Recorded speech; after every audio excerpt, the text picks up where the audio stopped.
It is more than an honor and a pleasure for me to also introduce to you our very first speaker, who happens to be Hope Bohanec. And I have to say that Hope organizes this conference for United Poultry Concerns.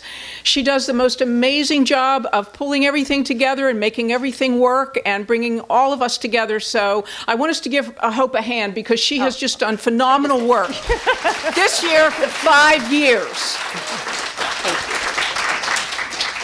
Hope Bohanec has been active in animal protection and environmental activism for over 20 years and published the book, The Ultimate Betrayal: Is There Happy Meat? She is a nationally recognized leader and speaker in the animal protection movement and serves as project manager for United Poultry Concerns. Hope is also the executive director of Compassionate Living, a Sonoma County-based vegan outreach organization, and she is the primary organizer for the Sonoma County Veg Fest. She is going to speak about the Humane Hoax. Please welcome Hope Bohanec. All right, thank you. So we wanted to start the day with just some basic information about why we're here. I know a lot of you, know why we're here, but some may be new to this, so we want to give you some basic information. And, what do we mean by being a conscious eater, a conscious consumer? It's not about food. I'll just say that. It's not about food. And a lot of people think it is about food. And there are conferences out there that, are going to have talks about nutrition and recipes and cooking demonstrations, and all that's great. We're glad that exists. And I'm part of organizing some of those events. But today, our conference is about them. It's about them. It's about these animals, these beautiful animals that are bred and killed by the billions. This is why we are here today. And I love this picture. Do you know that the skin around their head, the snoot and wattle, do you know it changes color? It's amazing. It can go from a brilliant red to a jewel blue. When I first saw that happening, I was just so amazed. What an incredible, incredible creature. That is kind of like a mood ring for their different, their different emotional states. It's really just incredible. So I've been vegan myself for 26 years. And I've been having conversations with people about our food and animals that are raised for food for, over 2 decades. And something started shifting, maybe about 5 years ago or so. And a lot of you probably noticed it too. People started saying things like, oh, well, my eggs are free range. And my dairy's organic. Oh, I get my meat at Whole Foods, so it's okay. And I saw this shift and I thought, this is really interesting, and felt that it was worth doing some extensive research into this supposedly new method of farming, small scale, all these labels. And so I did extensive research, and I wrote the book, The Ultimate Betrayal: Is There Happy Meat? From all the compiled information. And, the work that we've done, I say we as animal activists, as vegans, the work that we've done over the last 30 years has really been amazing. With very little money and grassroots efforts, we've made it so that pretty much every household in America, to some degree, knows on some level that animals suffer in animal agriculture. And, and that's thanks to the folks that have been doing this work for 30 years. It's okay, take your time. So we should give ourselves some credit. But so what's happening is that the industry is responding to this. They're worried.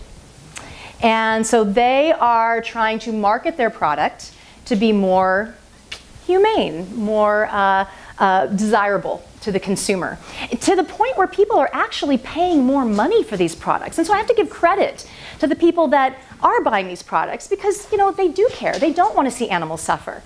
But is it truly better? Is it truly better? So we're going to look at alternative animal products. When I say alternative animal products, I'm just lumping in all kinds of labels, free range, cage-free, organic. I do break down these labels in the book and talk about each of them individually, both ethically and environmentally, but of course we don't have time for that here. So we're just kind of lumping them all together when I say alternative animal agriculture. And what I found was that inherent cruelties are universal to making a product profitable. So there's mutilations of their bodies, there's separation of families, there's emotional trauma, slaughter at a very young age. These things can't be eliminated. They can't be wished away with a label. They are inherent to making a profitable product. And I found this over and over and over again. And I found that these labels were not only meaningless, but intentionally deceptive. So let's first talk about eggs. Alternative eggs. So when we're talking about alternative eggs, there's numerous labels that we're seeing now: cage-free, free-range, organic. Again, these inherent cruelties, and we're going to talk about them in the next slides, are still prevalent in these industries. So let's start with the hatcheries. So in nature, how would a chick be hatched? Of course, she'd be in a warm, loving nest with a mother hen dutifully watching over her, taking care to, do you know that they actually communicate even when they're still in the egg, cooing and clucking, the baby saying that they need a turning, so they're staying warm. And it's just an amazing, beautiful natural process, completely denied in all egg production, as well as chicken meat production. In any chicken production, completely denied. The babies are hatched in hatcheries. And these hatcheries are, you can see them over here. I'm going to see my laser pointer. Yeah. Over here on the right, they're just hatched in metal drawers. They're immediately thrown on conveyor belts and machinery, workers handling them roughly. Over here is the sexing process for egg-laying hens, where they are determining whether they're male or female, the egg-layer chickens. At this point there's males. So they're either tossed into the male or female chute. The females are going to be shipped to the egg layers. Now, no egg operation can profitably hatch their own chicks. They just don't. There's no way. You're not going to go to a cage-free operation and see chicks anywhere. They can't profitably hatch their own chicks, chicks being hatched in incubators. So the females are shipped in the male. I mean, that's another whole horror that I talked about in the book and don't have time for now. But the males are disposed of. That's why they're separating them out. The males are not profitable to be raised for meat. We have 2 genetic strands now. They've been so genetically manipulated. These chickens, some have been genetically bred to be broiler chickens, which are raised for their meat, both male and female. And some are raised for egg laying, the egg-laying hens. Well, those males, they don't grow profitably. The males in the broiler industry just pump up really fast, really, it's in a matter of weeks, they're at slaughter weight. They barely get a life. And so the males of the egg-laying industry don't grow fast enough to be profitable, so they are thrown away by the millions. This is the backs of hatcheries where they dump the live baby male chicks, and some females too that maybe couldn't get out of her egg quickly enough, didn't have a mother to help her out of her egg. So the ones on the bottom suffocate on the weight of the ones on top that are dying from dehydration, exposure. Horrible. I mean, this is a baby chick. This is a symbol in our society of gentleness and innocence, and we'll see them on our Easter cards. Yet we're throwing them away by the billions. It's horrible. Some are disposed of in this method, where they go down conveyor belts and are dropped into maceration machines, which are big blenders with sharp blades, where they're just ground up alive. And they'll go just fertilizer, other products. And the ones that survive all this are debeaked, both male and females in the broiler chickens, and the females in the egg-laying industry. So, and this is incredibly painful.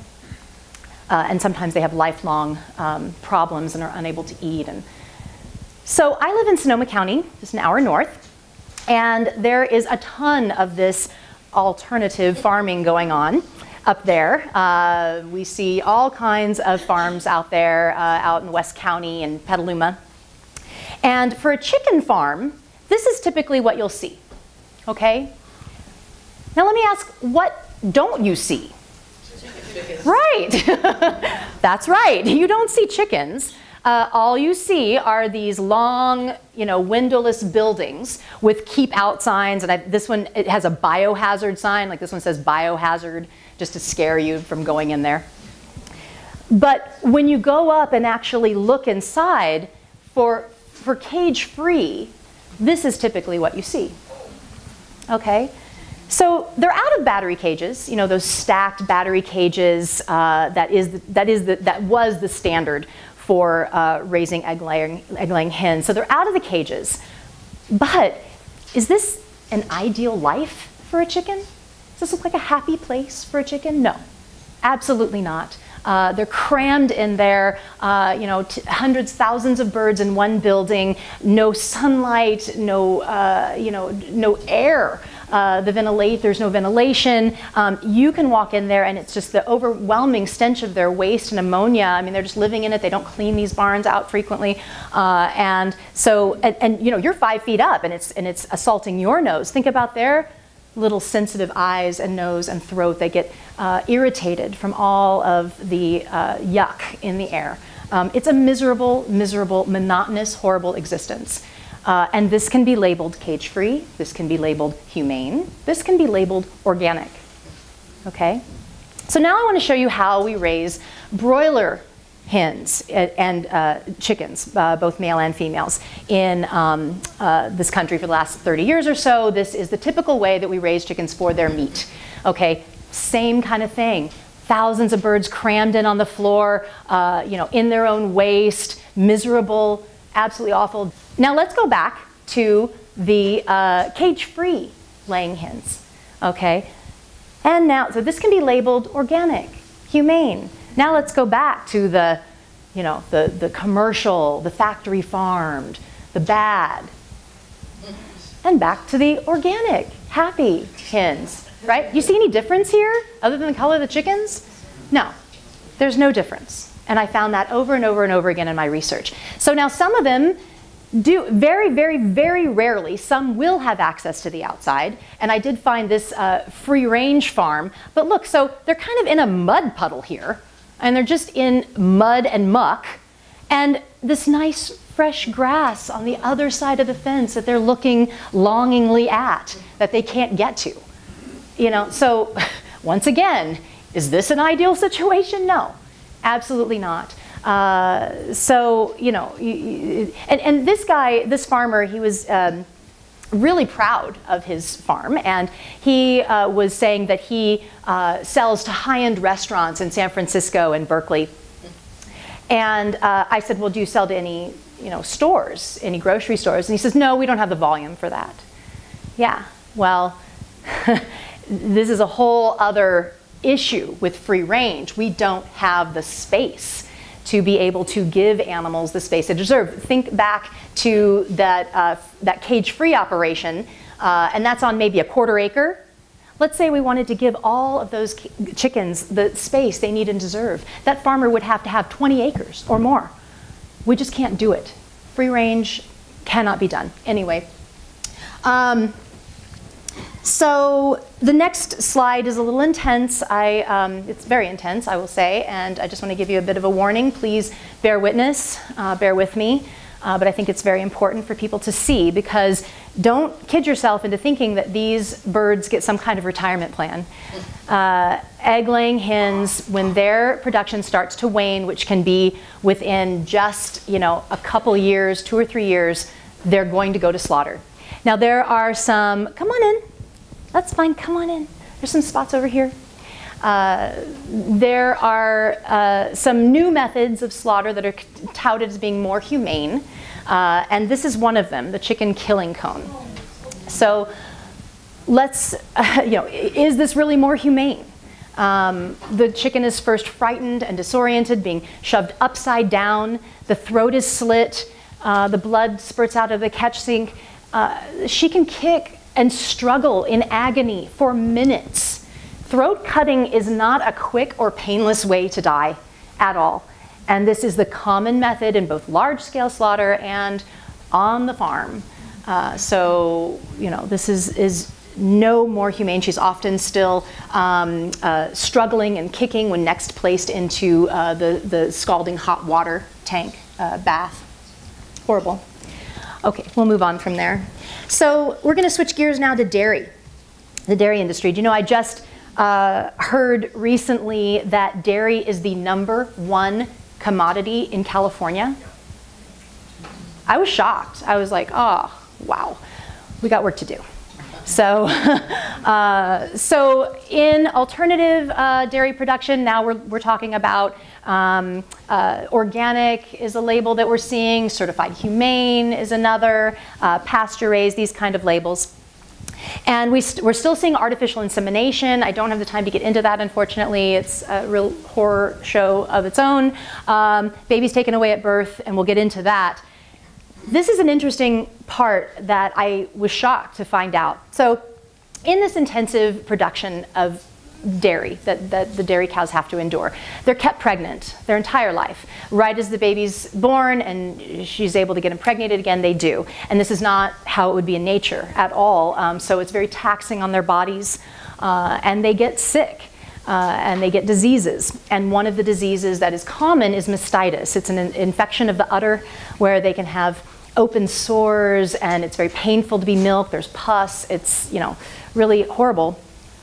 And so on a commercial operation, if a cow gets mastitis, they'll often give her antibiotics, medications, other things to clear up the mastitis. Well, on an organic farm, they're not allowed to give those antibiotics and medications. And so if they wanted to treat the cow, they would have to take her out of production, and they couldn't sell her milk. She wouldn't be profitable anymore. I interviewed a veterinarian of large animals. He wasn't a large vet, he was a veterinarian of large animals. That didn't come out right. And out in Sonoma County. And he confided in me that he saw cows with the most advanced stages of mastitis in some of the worst, most awful pain and suffering that he had ever seen on organic dairy farms. So, horrible. Okay, so this over here on the, is this the left? On the left, this is what we want to believe is going on these farms. We want to believe that the babies are getting to stay with the mamas and that they're out in the sunshine and the grass. This is what these labels should mean, right? No. The reality is over here on the right. These babies are taken away right at birth or soon after. You can see she's still wet with her birth fluid. She's been taken away so soon. And they often put them in these calf hutches. They're like a big dog house, either chained there or pinned in. These are the females that are going to be bottle fed and going into the, impregnated within their pretty much first year of life to go back into the dairy industry. The males are, again, a waste product, a byproduct, of this industry, just like in the egg industry, and the males will be going for veal or beef. They will be raised for meat. And so this is out in Sonoma County on Stony Point Road, right off of Roanoke Park. You see these everywhere, these rows, endless rows of calf hutches. Now these are all little baby calves that have been separated from their mother. I mean, here's up close. What is it that a baby needs and wants? I mean, they're frightened, they're confused. Of course, they want their mother. They need that comfort and love of a mother. And the mother, of course, wants to care for their child, all completely denied in the dairy industry.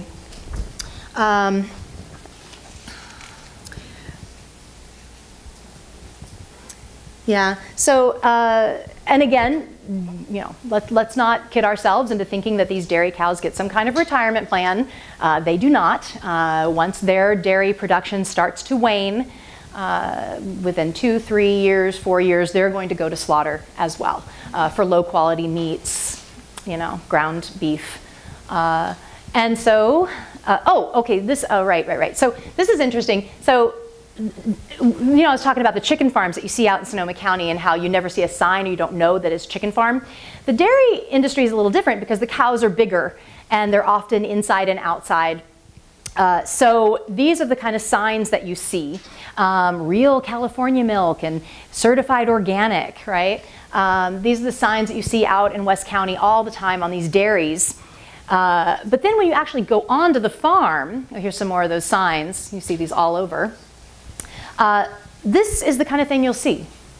So muck and mud, piles of manure. And then once again, look at this lush, nice grass that they can't get to on the other side of the fence, So horrible conditions. This mama cow, her back leg here was swollen and she was having a really hard time walking. She was limping on that leg. So you see injured animals all the time. The babies, the young ones, again in this muck and mud. I mean, look how she's having to live. And this is like a little newborn, little baby calf over here in the muck and mud. Horrible. And these are these organic, we're groovy farms. Like I was saying, they all are going to go to slaughter. Here's a great meme that kind of wraps it up. This is the one they use on the happy cows. This is the one they use on all the others. They're still going to go to a brutal slaughter. So I interviewed numerous people for my book,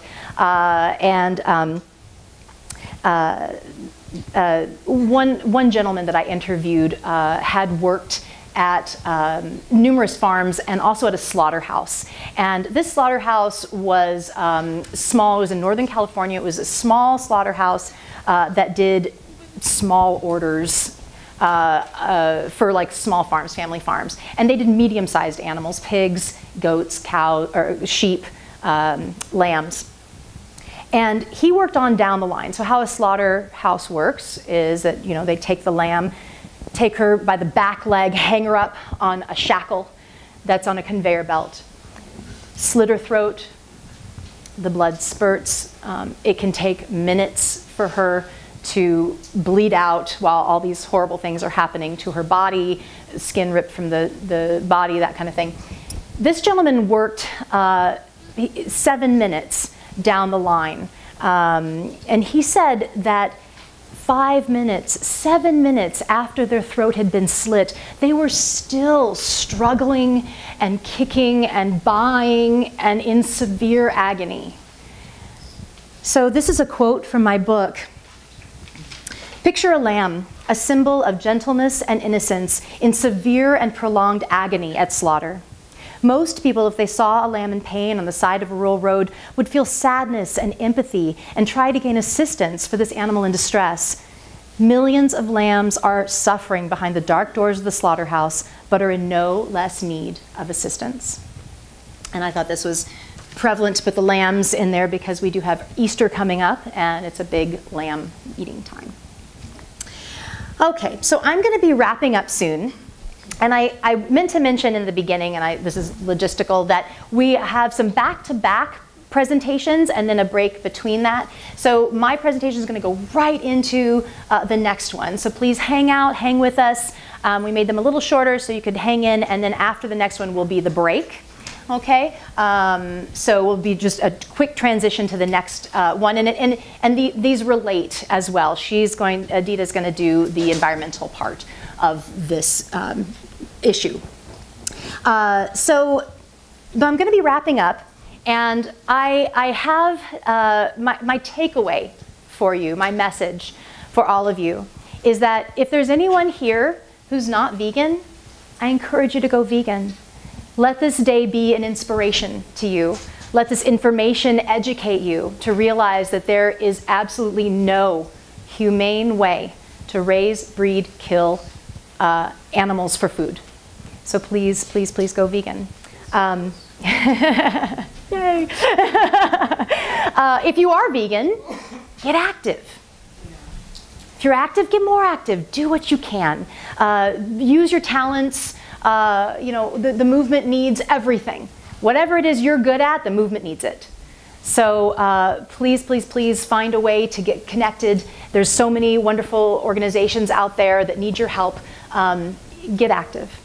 And then my final message for everybody is for us to please stop saying factory farming, okay? Here's why. Our language is so important.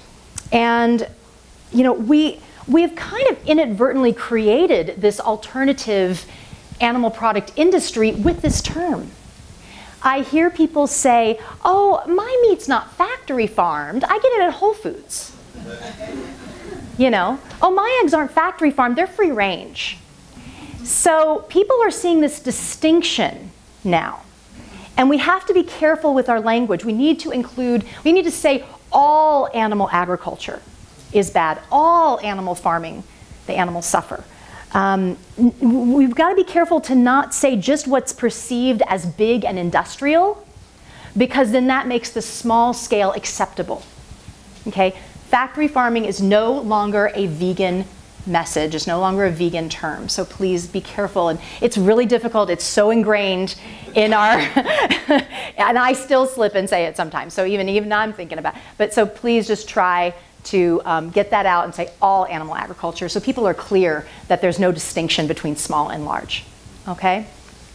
So I go into so much more detail in the book that I just don't have time for. Go into the environmental impact. I have fishing in the oceans. I have a whole chapter on that. I've got a chapter on in vitro meat and our lab-grown meat that's coming. So it's interesting stuff. I really encourage you to get the book. It's on the UPC table if you're interested. And the reason I wrote it is not only for people to get this information, but also for us as vegans and activists. So when people say, oh, but I do organic, you'll have a good study, a good story to be able to respond to that. Because this is the kind of thing now we're going to need. We're good with the factory farming. We've got that talked down. You know, but now we need to be able to broaden to these new and speak to these new labels.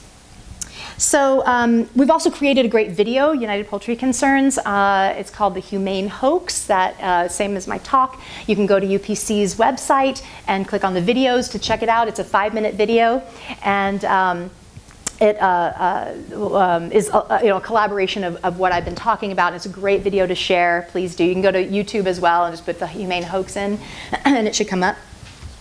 And I'm going to end with this quote. It's a quote from my book. It's not our methods of animal agricultural practices that need to change. It is our unwillingness to let go of animal products and animal farming. Thank you.